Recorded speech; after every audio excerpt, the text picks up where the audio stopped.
everybody. Good morning, CSL. I'm Rev.Frances Lorenz, and it's my delight to welcome you on this holiday weekend. Happy 4th. And so I want to introduce all the musicians that are here today and everybody that's part of the service. Terry O'Hara on piano. You just heard Bienvenido. Yangco playing Fanfare for the Common Man. Wasn't that wonderful? Aaron Copeland's beautiful song. And we have Dave with the ukulele players. We have David Hoff, Jillian Harrison, Sandra Glaus, and Sonia Vargas. And they are Stay in the Light ukulele players. And then I haven't finished. John Hargis on drums today. Our lead practitioner is on platform today, Mona Williams. She will be doing opening prayer and meditation. Reverend Matthew Breck will be doing a reading today. Laura Bentel is holding high watch. So, and we thank all of those who are in service today for coffee and other things. We will have coffee after the service. So we're going to start with Stay in the Light ukulele players doing From This Valley.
Her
Sing along if you know it.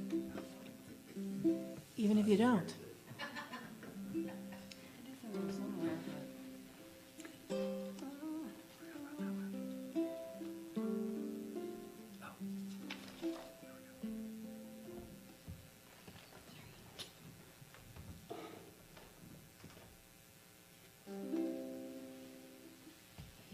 Here with my family, heaven is in my heart.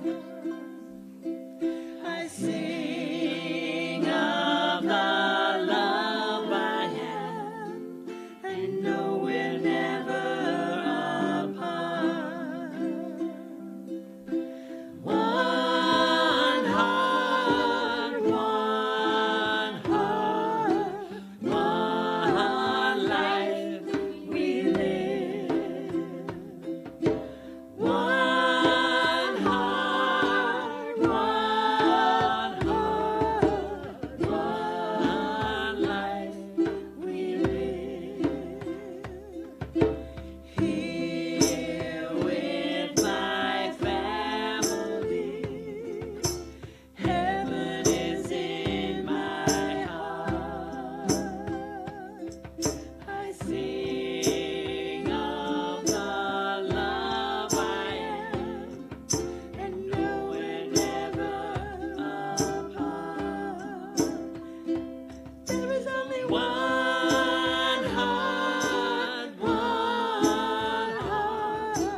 one life we live. One heart, one life we live. One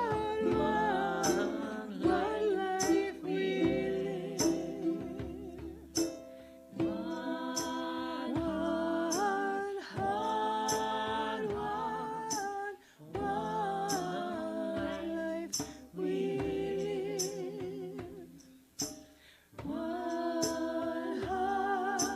One heart, one life we live.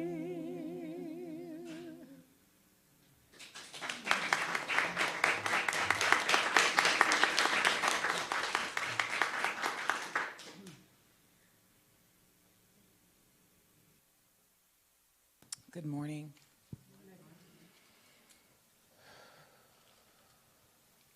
One heart, one love.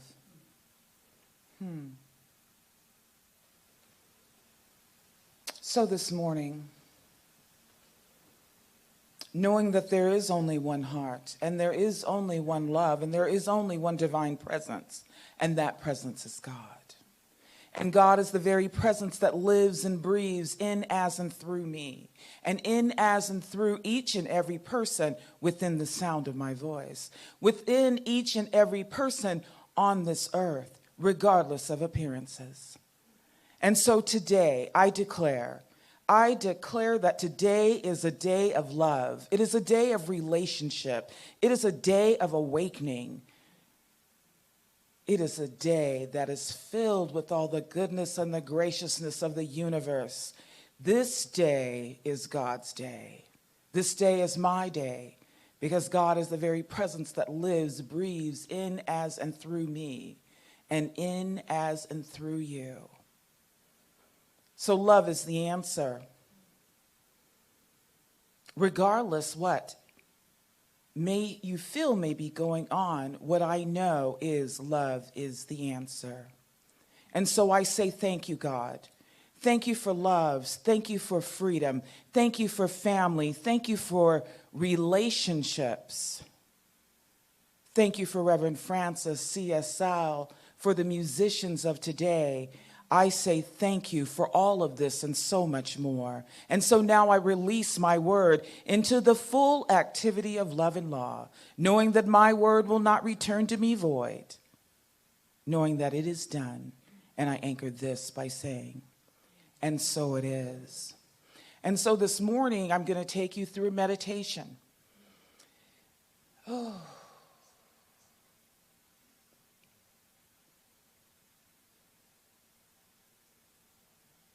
And I want you to take this question into mind, and then we're going to do a mantra.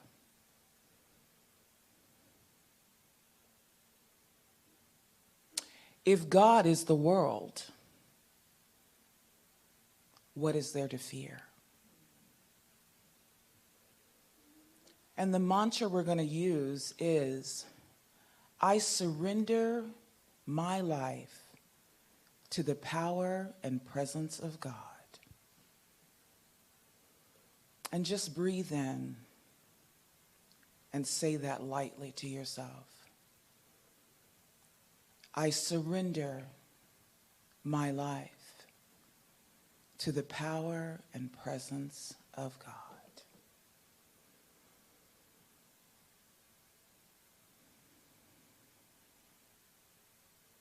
I surrender my life to the power and presence of God.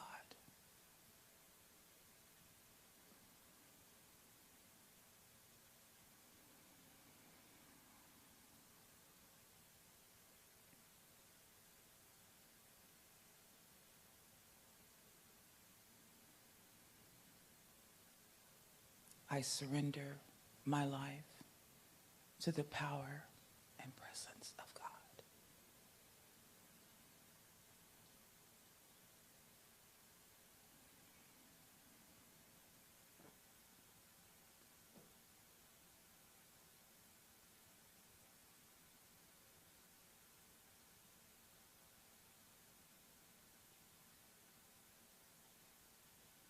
I surrender my life to the power and presence of God.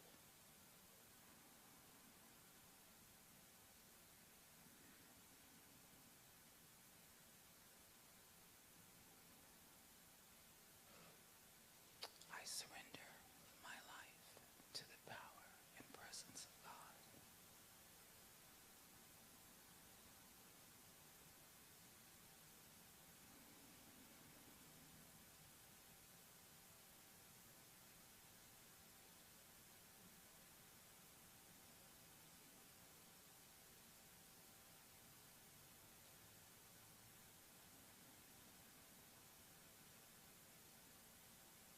I surrender my life to the power and presence of God.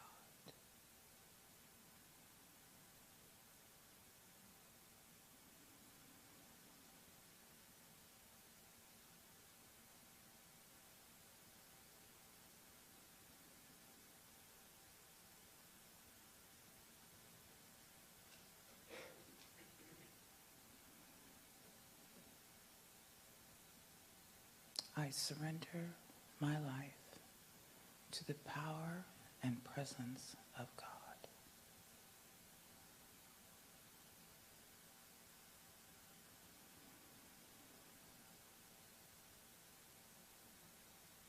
And as you bring your awareness back to the room, that mantra can be used daily. And the question is, if God is the world, what is it that I fear? I thought we were doing a reprise, son.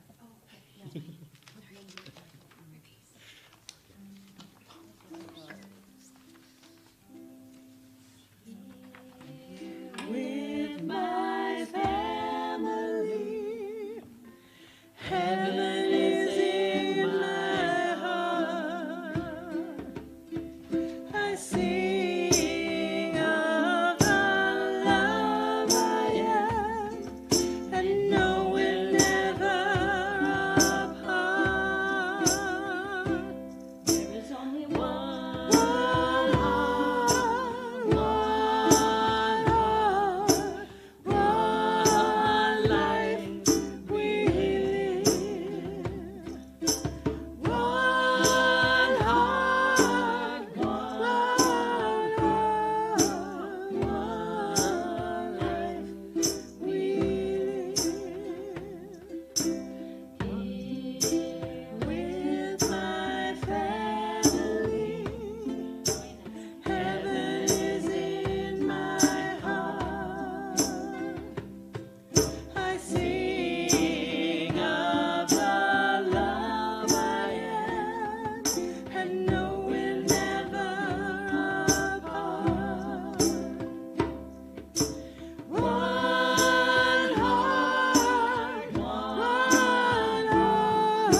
Good morning, everybody.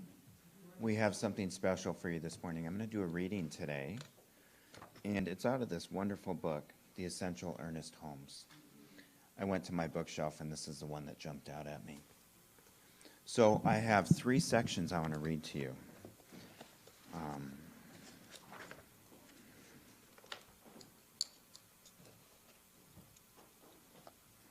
Okay.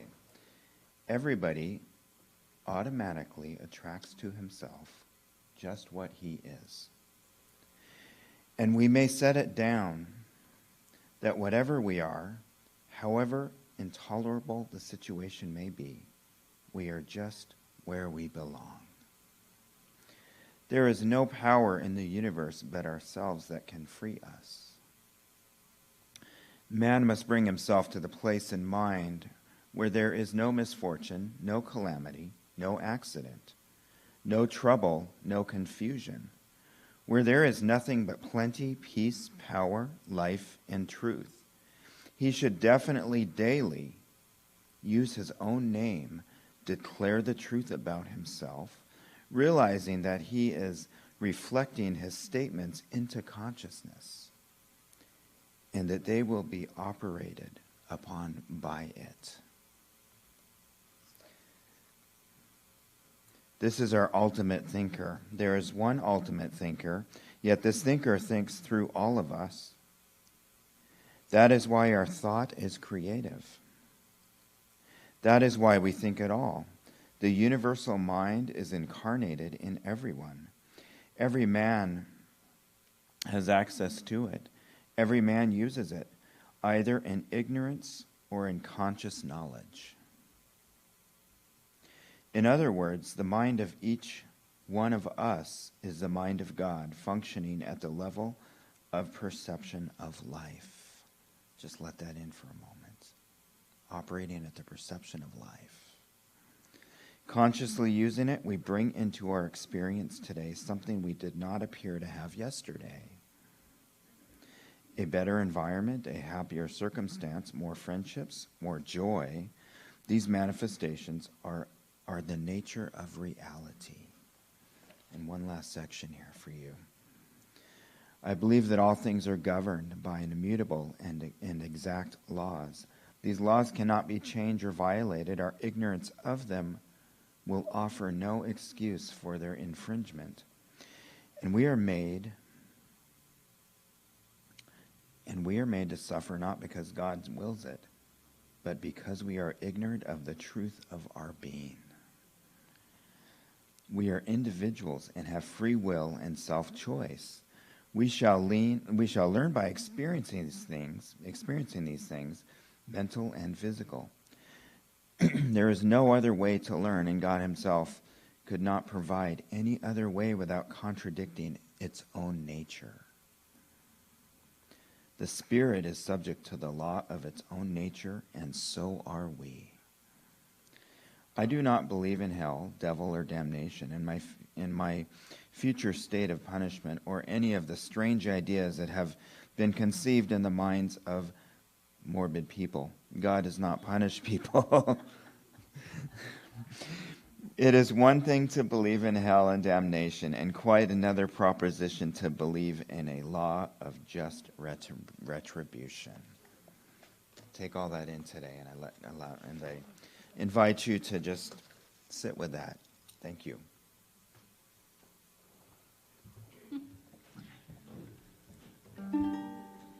She loves you. She loves you. She loves you.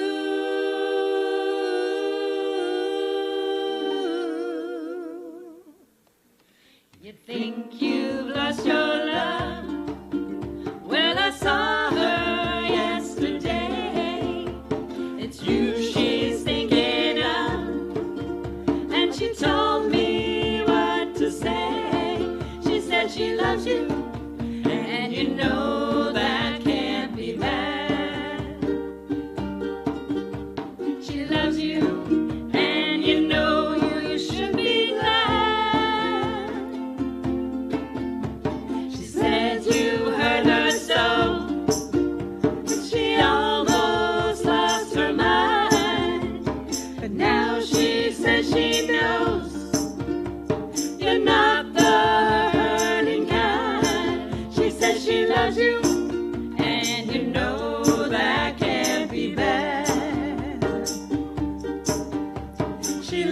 you, and you know you should be glad.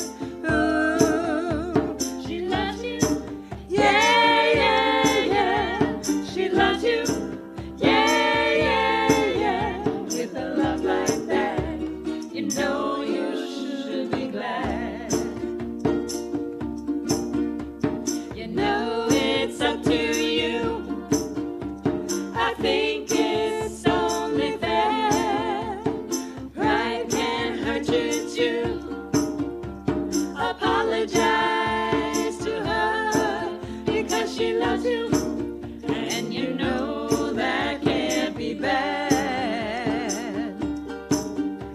She loves you, and you know you should be glad. Ooh, she loves you. Yeah, yeah, yeah. She loves you. Yeah, yeah, yeah. With a love like that, you know you should be glad.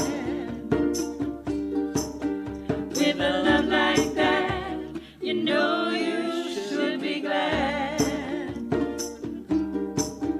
With a love like that, you know you should be glad. Yeah, yeah, yeah. Yeah, yeah, yeah. Yeah, yeah, yeah,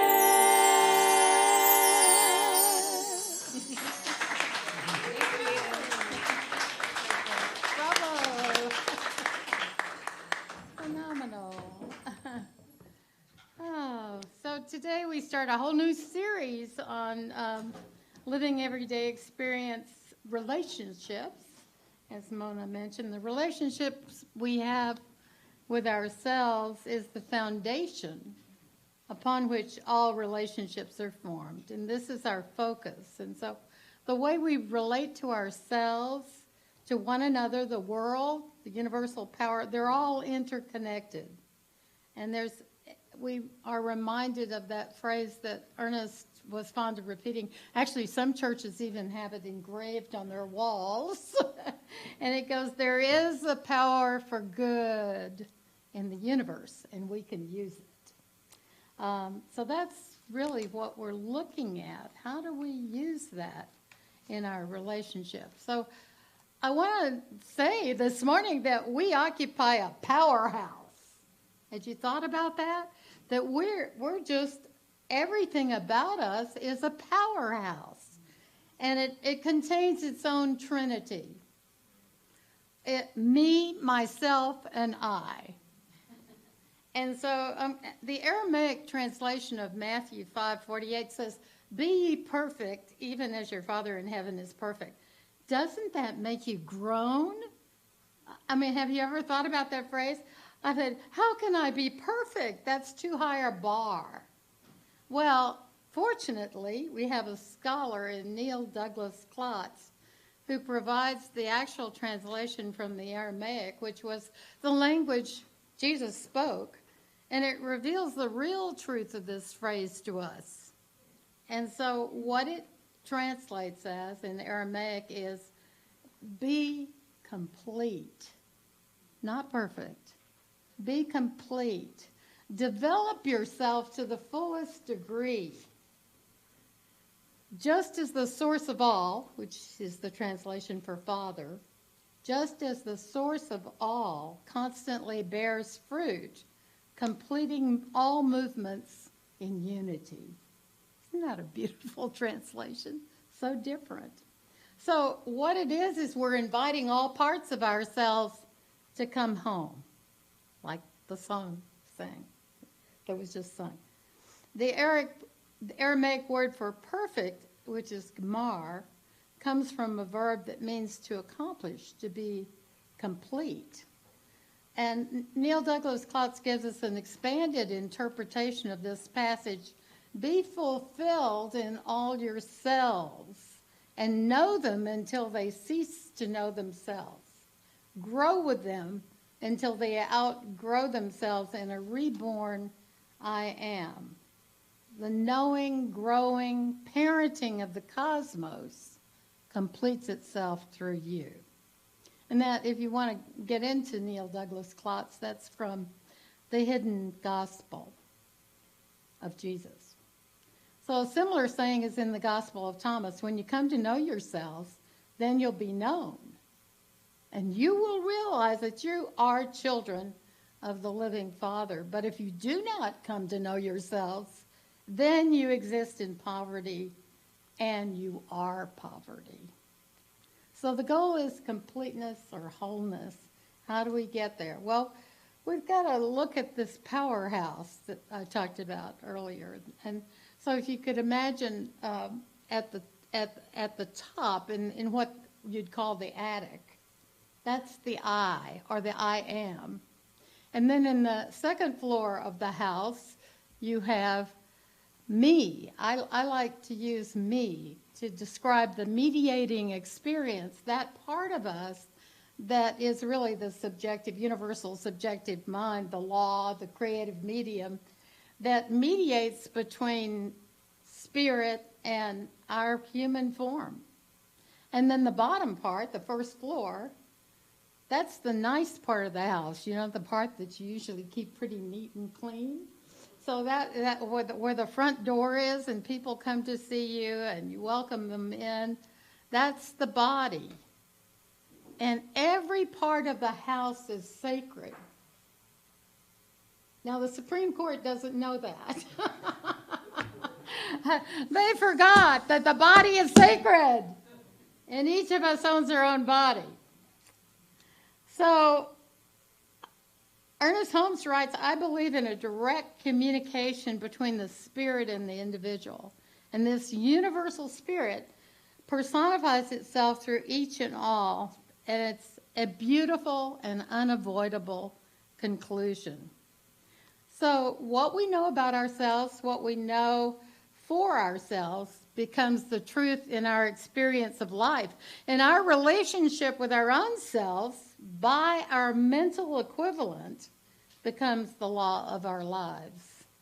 Every evidence of human experience, all acts of kindness, have interpreted themselves through each person's self-knowing mind.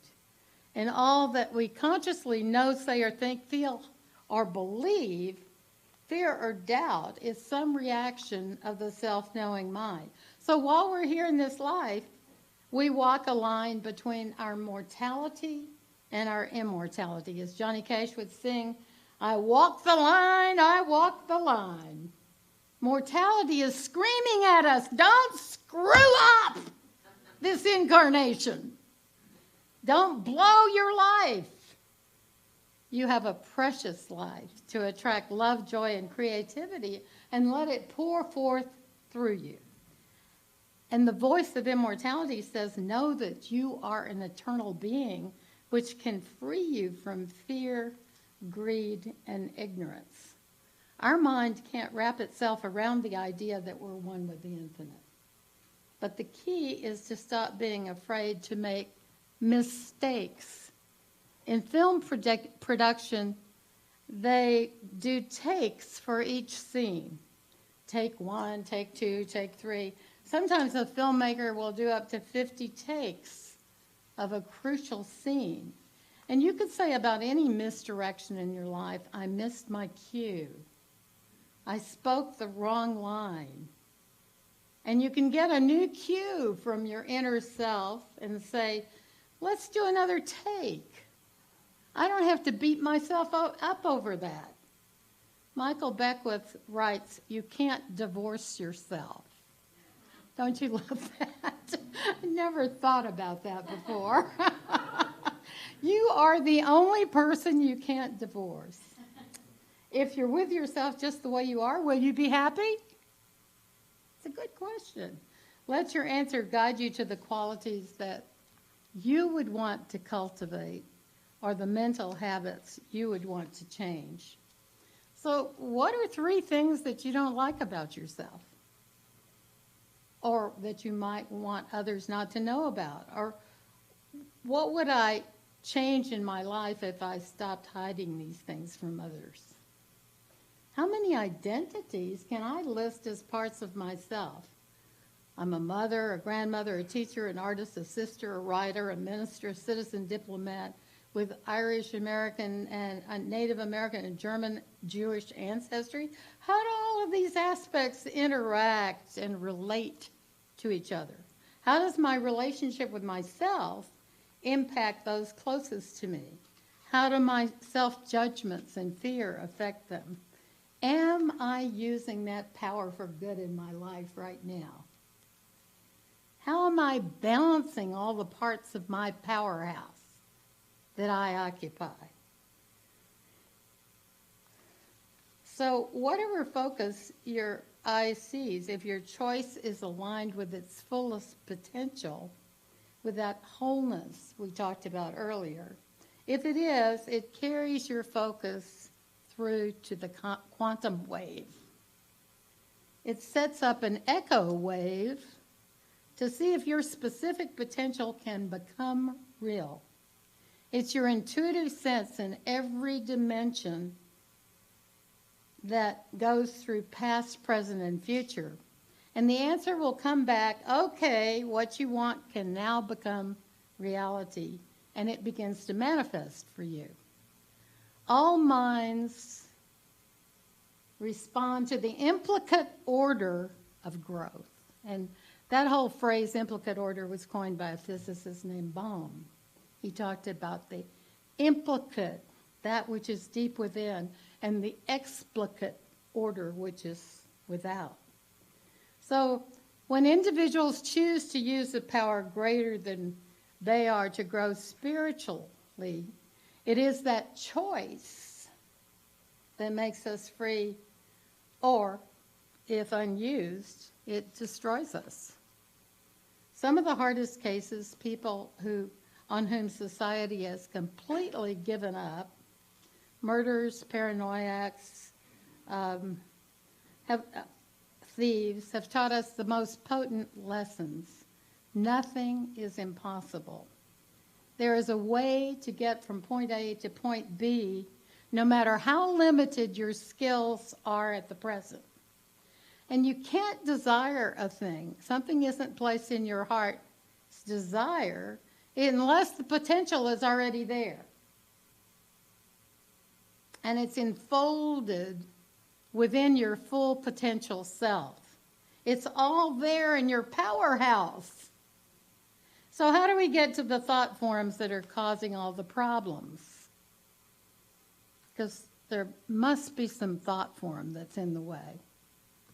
Michael Beckwith tells the story of going on a bike ride with some of his congregants, and he's on his bicycle and he can't keep up with them. And they're way ahead, and so they feel sorry for him. They come back and they say, can we help you? What's wrong? Why aren't you keeping up with us?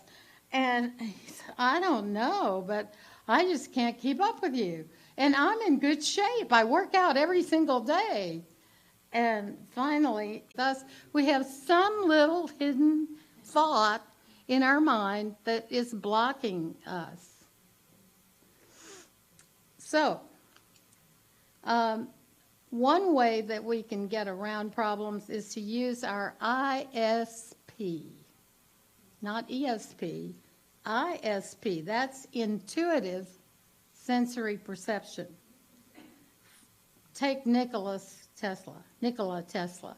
He invented over 1,000 inventions, laid the foundation for the electronic age. He invented transformers, amplifiers, switchboards, alternating current, electric motors, and he used ISP, intuitive sensory perception, to do this. He could see, he was kind of he was a real visionary. He could see the potential of any invention clearly, and he could see it in every detail, and he could imagine even taking it apart and putting it back together in his mind. And this image would haunt him. It wouldn't go away until he actually built the machine. When Einstein just developed his theory of relativity, he announced the discovery to a world from a rational scientific perspective. And it wasn't until 50 years he admitted in his personal journal how he had come up with the amazing theory. He wrote that he discovered the relationship between light, velocity, and mass by becoming a light wave. He would ride along with the other light waves and talk to them and ask how they worked. And that's how he conceived the theory of relativity. Most great discoveries have been used by people using their intuitive sensory perception. We have within us a marvelous intuitive mind. Ernest Holmes called it a direct link to God. It takes in the whole context of things and creates ingenious solutions to problems. Napoleon Hill interviewed 500 of the world's most successful people and discovered they all used a similar process. They had an intuitive council, a set of intuitive guides they would consult before doing a business deal. Before they made any decisions, they used ISP. And these guides represent mature thought forms that enabled them to potentialize any given situation. I knew a developer in Austin, Texas, who his company took rundown shopping centers and recreated them, refurbishing, rebuilding where necessary. But before he made a deal, and he traveled all over the Southwest, he would go to the property and sleep there. He would spend the night on the property, and when he woke up, he would have an answer about whether it was a good potential or not, and whether he should buy the property. Most amazing thing. So self-talk, looking at that middle part of the powerhouse, the me part, self-talk is a really good indicator of what we think and feel about ourselves.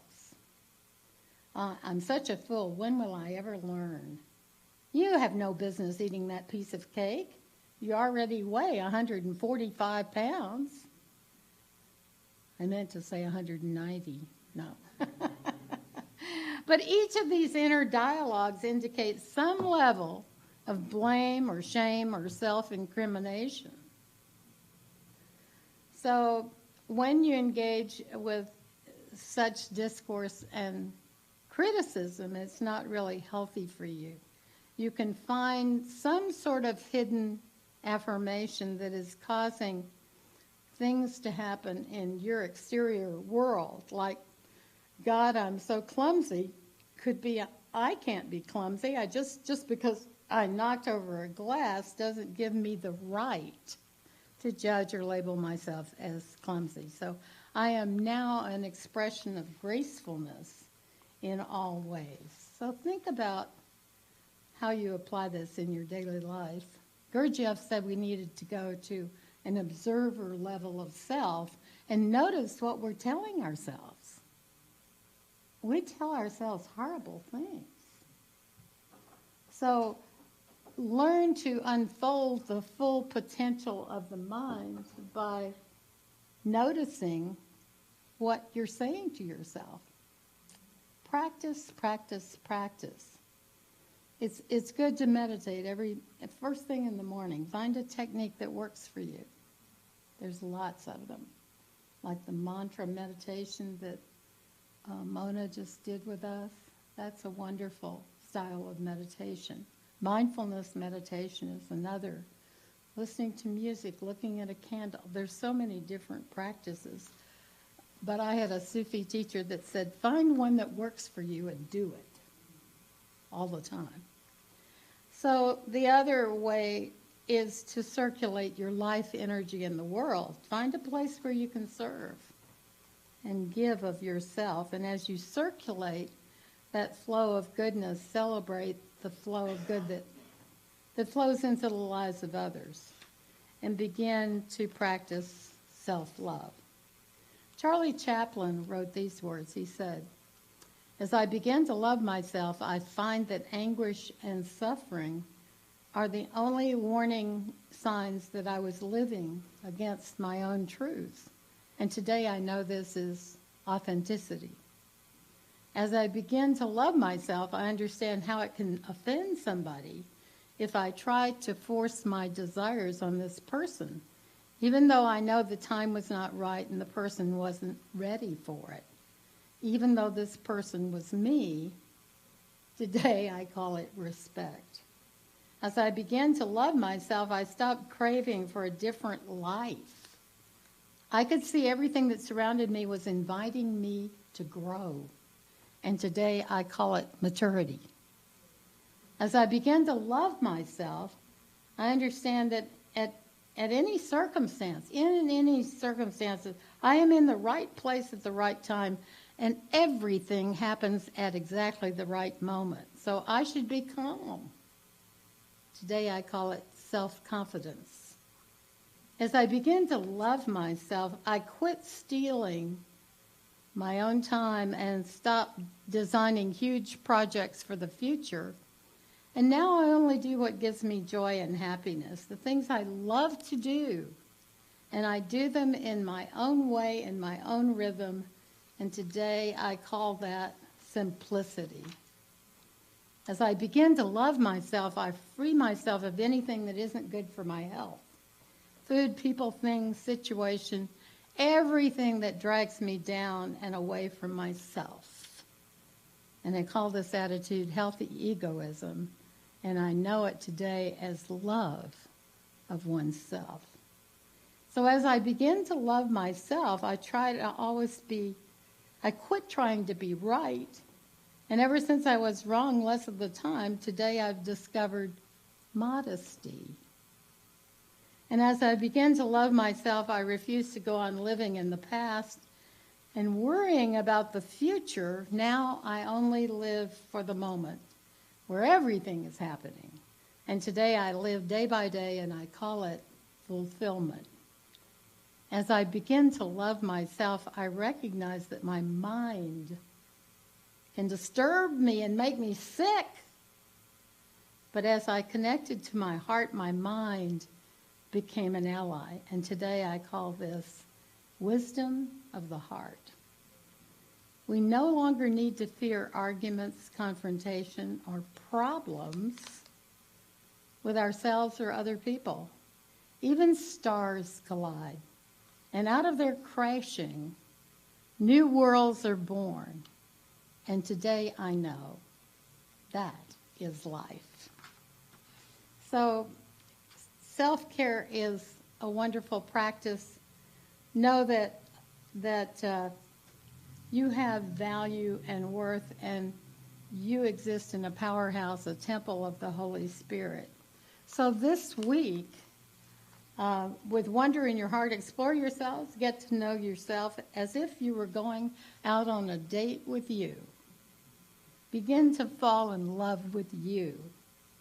And whatever you choose to honor and celebrate you, do something special for yourself.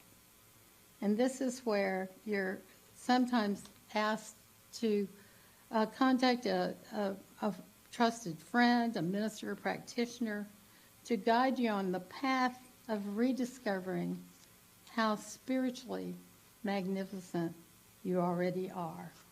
And as Alice Walker from The Color Purple said, I am an expression of the divine, just like a peach is.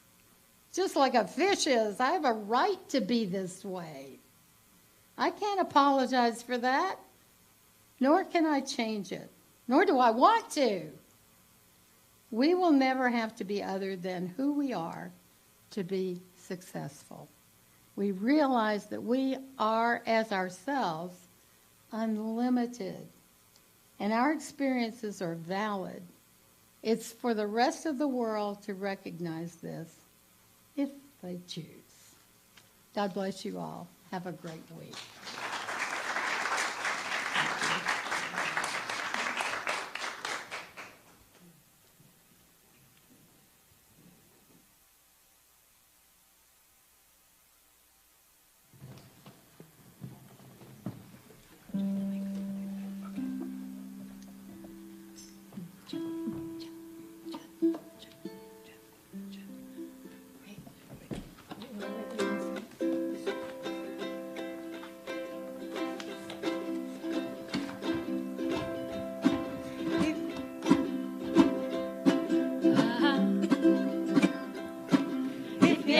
find yourself stuck in the middle of the sea,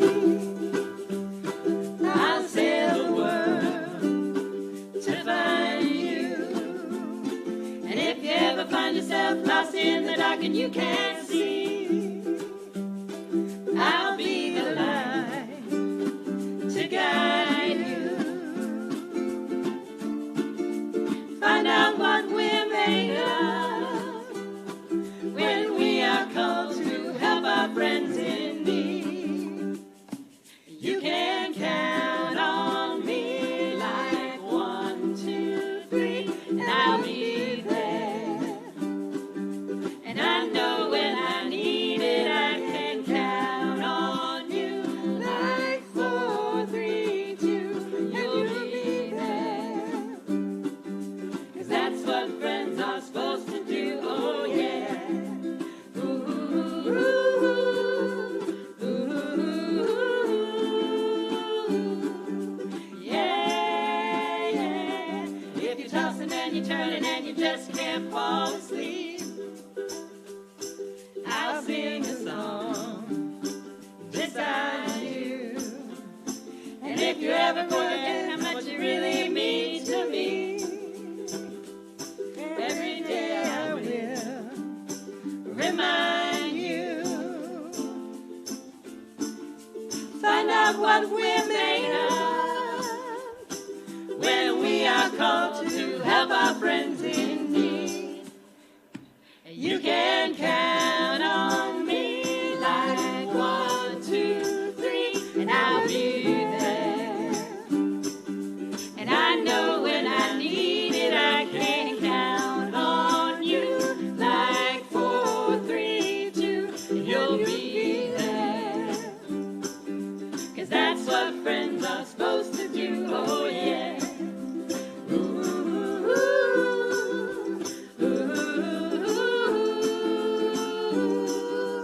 yeah, yeah. You'll always have my shoulder when you cry.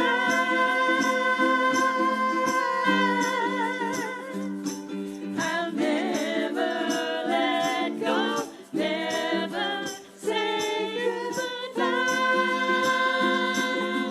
You know you can count on me like 1, 2, 3, I'll be there.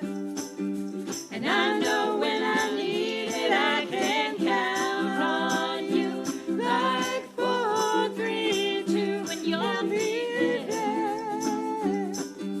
'Cause that's what friends are supposed to do, oh yeah. Ooh, ooh, ooh. You can count on me and I can count on you.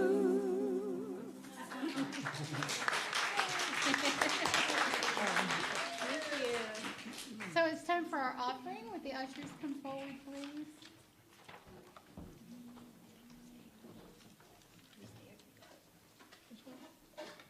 So we like to say the blessing in the program. Let's say it together. Divine love through me blesses and multiplies all that I have, all that I give, and all that I receive. Thank you, God. And so it is.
Central?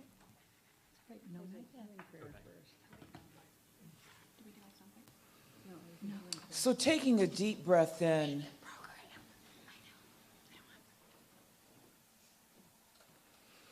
and knowing a healing has already taken place. God is, I am, and God is right here, right now.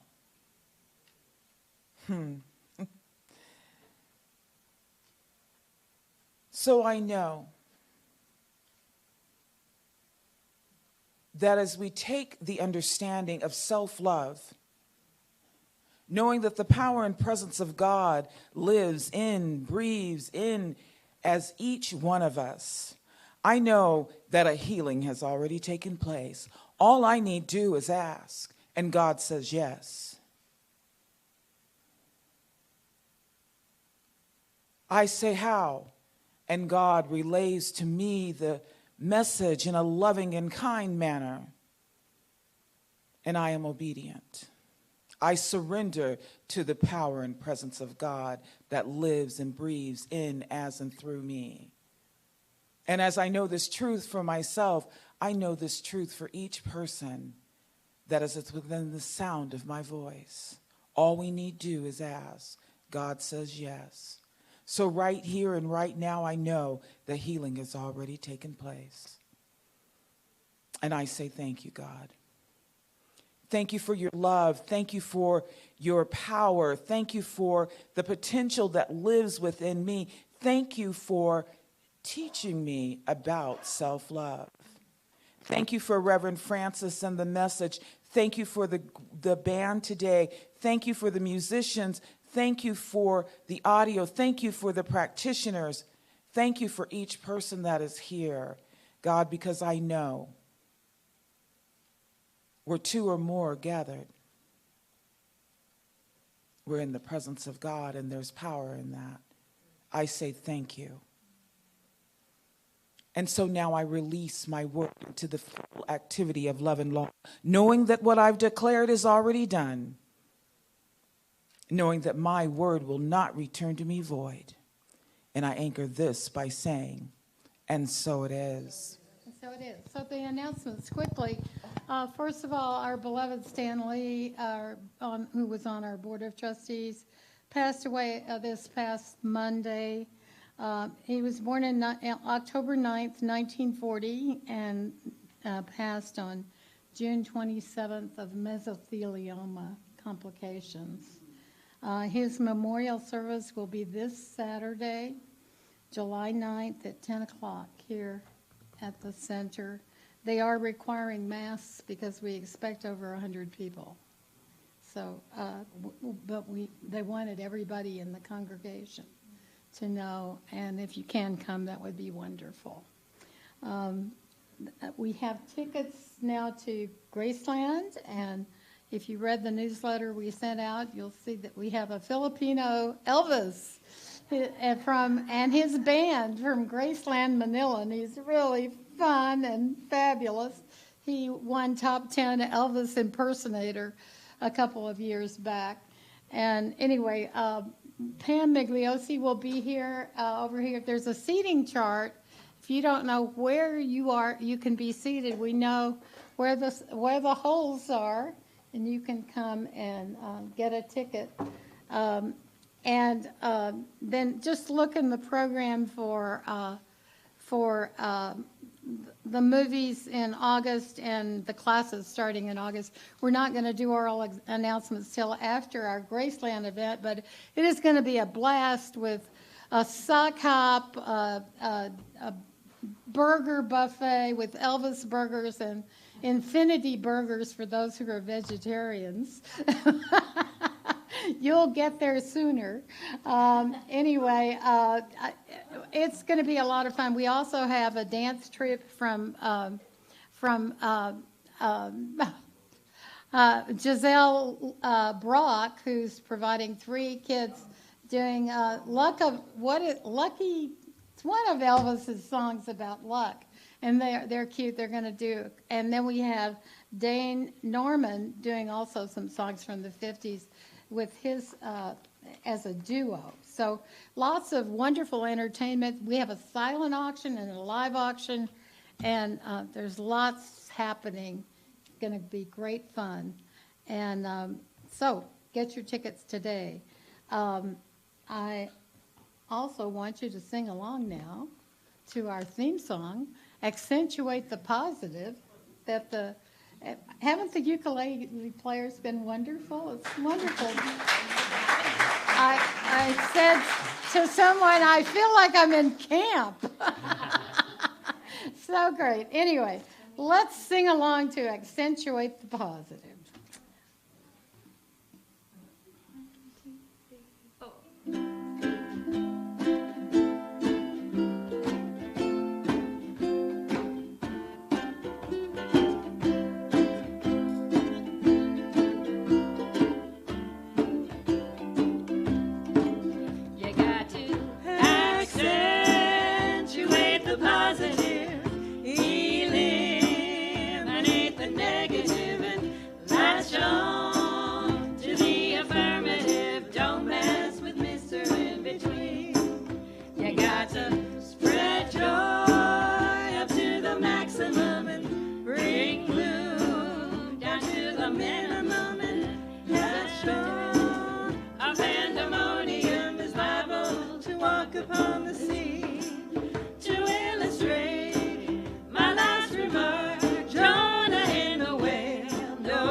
Ukulele players, let's have some coffee, and thank you for being here today.